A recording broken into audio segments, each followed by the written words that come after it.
বিকল্প শ্রমবাজারে বাধা কোথায়? শ্রম কূটনীতিতেও নেই কার্যকর পরিকল্পনা।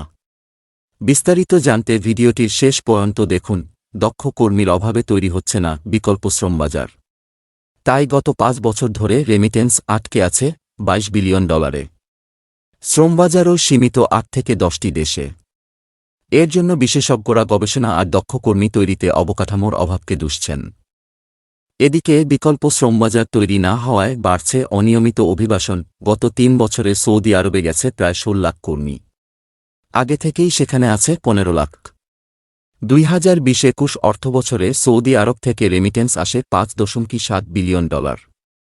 নতুন 16 লাখ যাওয়ার পর 3 বছরে রেমিটেন্স কমে দাঁড়িয়েছে $3.7 বিলিয়নে। $2 বিলিয়ন কমেছে প্রবাসী আয়। অর্থাৎ মধ্যপ্রাচ্যে বেশি কর্মী গেলেও রেমিটেন্স বাড়ছে না।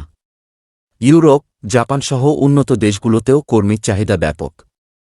তবে চাহিদামাফিক দক্ষ কর্মী পাঠাতে পারছে না সরকার। কারণ দেশের প্রায় 50% শ্রমিকই অদক্ষ। দ্বিপক্ষীয় চুক্তি ও সমঝোতা স্মারকের আওতায় বৈধভাবে ইউরোপে যাওয়া শ্রমিকের সংখ্যা একেবারেই কম। 2018 সালে বিএমইটির পক্ষ থেকে 3টি দেশের শ্রমবাজারে কর্মী পাঠানোর সম্ভাবনা নিয়ে গবেষণা হয়। এর মধ্যে বেশিরভাগ দেশেই কর্মী যাচ্ছে হাতে গোনা। সংস্থাটির হিসেবে বর্তমানে মোট প্রবাসী শ্রমিক সংখ্যা 1.5 কোটির বেশি। এর মধ্যে সৌদি আরবে আছে সবচেয়ে বেশি 55%। ইতালিতে থাকা প্রবাসী কর্মীর সংখ্যা 0.50% আর যুক্তরাজ্যে 0.13%। আর বাকিরা কাজ করছেন মধ্যপ্রাচ্যে ও দক্ষিণ পূর্ব এশিয়ার অন্যান্য দেশগুলোতে।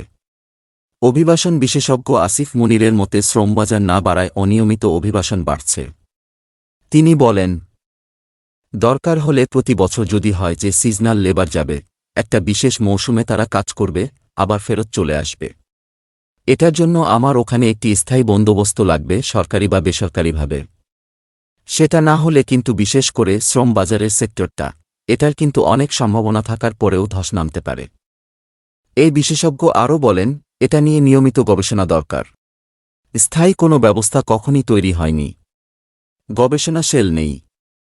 বেশি খরচ করে তারা কর্মী বিভিন্ন দেশে যাচ্ছে দালালের মাধ্যমে।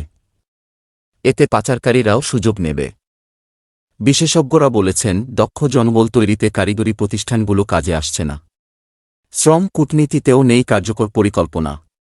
বেসরকারি উন্নয়ন সংস্থা ব্র্যাকের মাইগ্রেশন অ্যান্ড ইয়ুথ প্ল্যাটফর্মের সহযোগী পরিচালক শরীফুল হাসান বলেন, যে দেশগুলোতে আমাদের অনেক বিদেশি কর্মীর জায়গা প্রয়োজন, সে দেশগুলোতে যে মানের দক্ষ কর্মী প্রয়োজন, আমরা কিন্তু সে মানের কর্মী তৈরি করতে পারছি না। 1-0 বছর পর সৌদি আরবে কী ধরনের কর্মী লাগবে, জাপানে কী ধরনের লোক চায় তারা, সেটা যদি আমরা জেনে আমাদের কর্মীদের প্রস্তুত করতে পারতাম, দক্ষ করতে পারতাম, তাহলে কিন্তু আমরা পারতাম। শরীফুল হাসান বলেন, কারিগরি প্রশিক্ষণ বাধ্যতামূলক করতে হবে। জনসংখ্যার বড় অংশই তরুণ। কিন্তু ইউরোপে কিন্তু বেশি সংখ্যক বৃদ্ধ। আজ থেকে 3-0 বছর পর এই সুযোগ আর থাকবে না। দক্ষ কর্মী গেলে রেমিটেন্সও বাড়বে। সরকারি তথ্যমতে বিশ্বের 1-6-8টি দেশে বাংলাদেশি কর্মীরা কাজ করছেন। এর মধ্যে 3-1টি দেশে গত 5 বছরে কোনো কর্মী যায়নি। আর নিয়মিত কর্মী যায় মাত্র 8 থেকে 10টি দেশে।